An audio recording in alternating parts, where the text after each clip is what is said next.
मेरा नाम सुनील है। मैं कर्नाटका के एक शहर में रहता हूँ। ये घटना मेरे साथ 2010 में ठंड के मौसम में हुई थी। उस वक्त मैं इंजीनियरिंग की पढ़ाई पूरी करके जॉब करने लगा था। इंजीनियरिंग में मेरे 2 दोस्त थे, सागर और अमन। हम तीनों कॉलेज में एक साथ ही पढ़ा करते थे। अब हम तीनों को भी जॉब लगी हुई है, उस वजह से हम तीनों भी अब थोड़ा व्यस्त रहते हैं। खैर, शाम के 5 बजे थे। मैं मेरी कार से ऑफिस से घर के लिए जा रहा था, तभी मेरा फ़ोन बजा। फ़ोन अमन का था, तो मैंने फ़ोन उठाकर अमन को हेलो बोला, तो मुझे अमन का आवाज़ कुछ घबराया हुआ सुनाई दिया। तो मैंने उसे पूछा, अरे भाई अमन, क्या हुआ है? तुम ऐसे क्यों बात कर रहे हो? तो वो मुझे बोला, अरे सुनील, जल्दी से केयर हॉस्पिटल में आ जा, सागर का एक्सीडेंट हुआ है। उसकी बीवी का मुझे फ़ोन आया था, वो फ़ोन पर बहुत ज़्यादा रो रही थी। उसने सागर को केयर हॉस्पिटल में भर्ती कराया है। मैं अभी हॉस्पिटल में ही हूँ, तू जल्दी से आ जा। तो मैं अमन को बोला, अच्छा ठीक है, मैं अभी वहाँ पर आता हूँ। फिर मैंने फ़ोन रख के अपनी कार तेज़ चलाना शुरू की। दोस्तों, केयर हॉस्पिटल मेरे शहर से लगभग 40 किलोमीटर की दूरी पर एक शहर में था। फिर मैंने घर पर फ़ोन करके सागर की बात बताई और आज मैं घर नहीं आ पाऊँगा, ऐसा बोलकर मैंने फ़ोन रख दिया। थोड़ी ही देर में मैं केयर हॉस्पिटल में पहुँचा। हॉस्पिटल काफ़ी बड़ा था, लगभग 5 मंजिला। मैं जल्दी से हॉस्पिटल में गया और रिसेप्शन पर सागर के बारे में पूछा, तो उन्होंने बताया कि वो तीसरे मंजिल पर 27 नंबर की रूम में एडमिट है। तो मैं जल्दी से तीसरी मंजिल पर आया, तो 27 नंबर की रूम के बाहर के एक बेंच पर अमन बैठा हुआ था। मैं जब अमन के पास गया तो अमन मुझे रूम के अंदर ले आया। वहाँ पर भाभी फूट फूट के रो रही थी। तो मैं भाभी को बोला, भाभी चुप हो जाओ, सब ठीक होगा, भगवान पर भरोसा रखो। और फिर मैं और अमन बाहर के बेंच पर बैठ गए। तो अमन मुझे बोला कि अब सागर खतरे से बाहर है। उसके हाथ को और सर को थोड़ी सी चोट आई थी, लेकिन खून ज़्यादा बहने की वजह से भाभी थोड़ी डर गई थी। लेकिन डॉक्टर ने अभी कुछ देर पहले ही बताया कि वो अब खतरे से बाहर है। लेकिन डॉक्टर बोले कि 2 दिन उन्हें हॉस्पिटल में रखना होगा। तो मैं उसे ठीक है बोला और फिर हम थोड़ा इधर उधर की बातें करने लगे। अब रात के 8:40 हुए थे। फिर हम दोनों भी बेंच से उठकर भाभी के पास गए। फिर मैं भाभी को बोला, भाभी अब आप घर जाओ और आराम करो। अमन बता रहा था कि आप बहुत ज़्यादा डर गई थी, अब आप एकदम रिलैक्स हो जाओ। डॉक्टर ने भी बोला है कि सागर अब ठीक है, और हाँ, अब आप समर का ख्याल रखना, क्योंकि वो शायद घर पर अकेला ही होगा।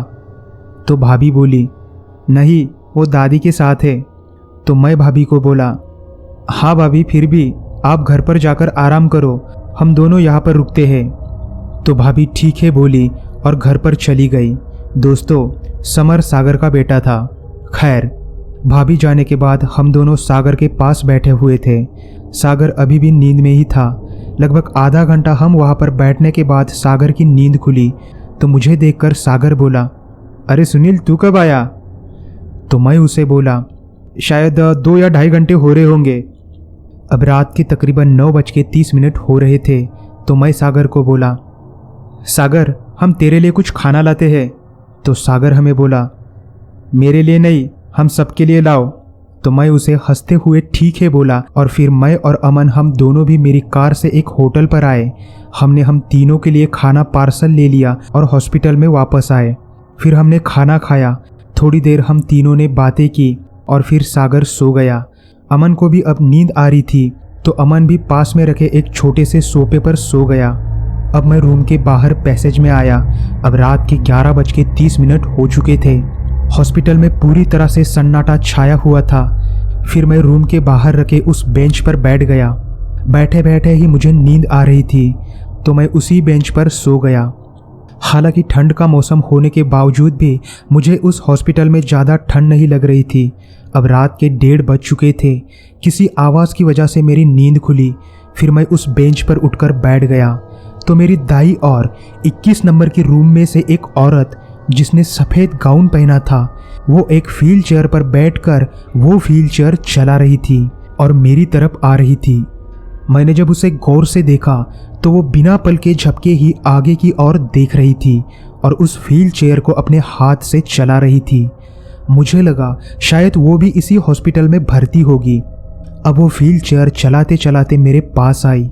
उसने धीरे से अपनी गर्दन मेरी तरफ घुमाई और मुझे देखकर कुछ अजीब तरह की स्माइल की और फिर से आगे की ओर बिना पल के झपके ही देखकर वो व्हील चेयर चलाने लगी। थोड़ा आगे जाते ही उसने अपनी व्हील चेयर घुमा ली और फिर से मेरी तरफ आने लगी और मेरे पास से गुजरते वक्त उसने फिर से ऐसे ही मेरी तरफ देखकर आगे चली गई।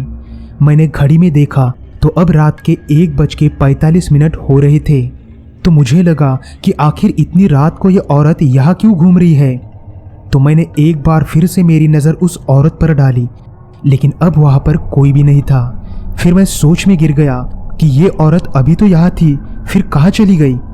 फिर मैं बेंच पर से उठकर उस 21 नंबर के रूम की तरफ चलते हुए आया और उस रूम का दरवाज़ा मैंने थोड़ा सा खोल के अंदर की ओर झांकने लगा तो उस रूम में कोई भी नहीं था। तभी मुझे ऊपर की मंजिल पर उस व्हील चेयर की आवाज़ आने लगी तो मैं सीढ़ियों से भागते हुए ऊपर की मंजिल पर आया। ऊपर की मंजिल की पैसेज में भी पूरी तरह से सन्नाटा छाया हुआ था। अब वो आवाज़ मेरे बाई साइड से आ रही थी। जब मैंने मेरी बाई साइड की ओर देखा तो एकदम सीधे लास्ट पॉइंट पर मुर्दाघर था। उसी में से उस व्हील चेयर की आवाज़ मुझे आ रही थी। अब मैं थोड़ा डरते डरते ही उस मुर्दाघर के पास गया और उस मुर्दाघर की दरवाजे की होल से अंदर झांकने लगा तो अंदर का नज़ारा देखकर मेरे होश ही उड़ गए। अंदर 10 बेड रखे हुए थे। उन 10 बेड पर सफ़ेद चादर में लपेटे हुए 10 मुर्दे रखे हुए थे। मतलब 5 बेड एक साइड में और दूसरे 5 उनके ही आगे की साइड में, और उनके बीच में थोड़ा सा रास्ता बन रहा था और उस रास्ते से वो औरत अपनी व्हील चेयर चला रही थी। तभी अचानक से उस मुर्दाघर की पंखे की हवा से पहले 5 में से एक मुर्दे के चेहरे पर की चादर हट गई तो उस मुर्दे का चेहरा देखकर मैं वहीं पर कांपने लगा, क्योंकि वो वही औरत थी जो व्हील चेयर पर घूम रही थी, जिसे मैं जिंदा समझ रहा था। वो सब देखकर मैं काफ़ी जोर से चीखा और भागते हुए 27 नंबर के रूम में सागर और अमन के पास आया और अमन को उठाकर मैंने उसे सारी बात बताई। तो मेरी बात सुनकर अमन भी काफ़ी ज़्यादा घबरा गया, लेकिन तभी फिर से हम दोनों को उस व्हील चेयर की आवाज़ सुनाई दे रही थी। हमारे रूम का दरवाज़ा खुला ही था। अब हम दोनों भी रूम के दरवाजे के पास आए और थोड़ा सा हमारा सर बाहर निकाल कर हम दोनों भी उस आवाज़ की तरफ देखने लगे तो अब वो औरत हमको ही देख रही थी। उस औरत के बाल अब पूरी तरह से खुले हुए थे, उसके आंखों के नीचे काले धब्बे पड़े हुए थे और वो औरत अब धीरे धीरे अपनी व्हील चेयर चला रही थी। उसे देखकर हम दोनों भी काफ़ी ज़्यादा घबरा गए और जल्दी से हमने रूम का दरवाज़ा बंद किया। तो अब हमें रूम के दरवाजे के पास उस व्हील चेयर की आवाज़ आ रही थी। अब हम दोनों भी घबराते हुए सोफे पर आकर बैठ गए। जब मैंने सागर की ओर देखा तो सागर गहरी नींद में सोया हुआ था। थोड़ी देर उस व्हील चेयर की आवाज़ आई, फिर करीब 20 मिनट बाद हमें वो आवाज़ आनी बंद हुई। अब मैंने घड़ी में देखा तो रात के 3 बज चुके थे।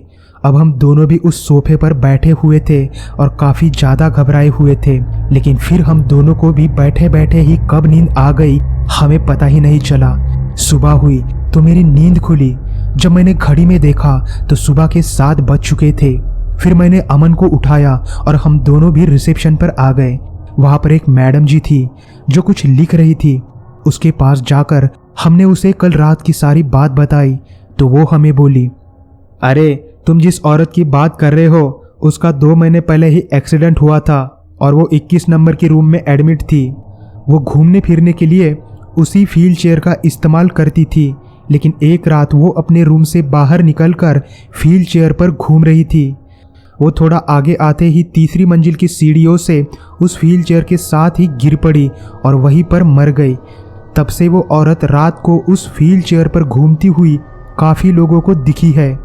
उसकी वो बातें सुनकर हम दोनों भी काफ़ी ज़्यादा घबरा गए। अब हमें एक दिन और उस हॉस्पिटल में रुकना था। एक दिन रुकने के बाद दूसरे दिन हमें डॉक्टर ने छुट्टी दी और फिर हम लोग सागर को लेकर घर चले गए। आज इस बात को 11 साल हो रहे हैं, लेकिन आज भी मैं उस खौफनाक रात को भुला नहीं पाया हूँ।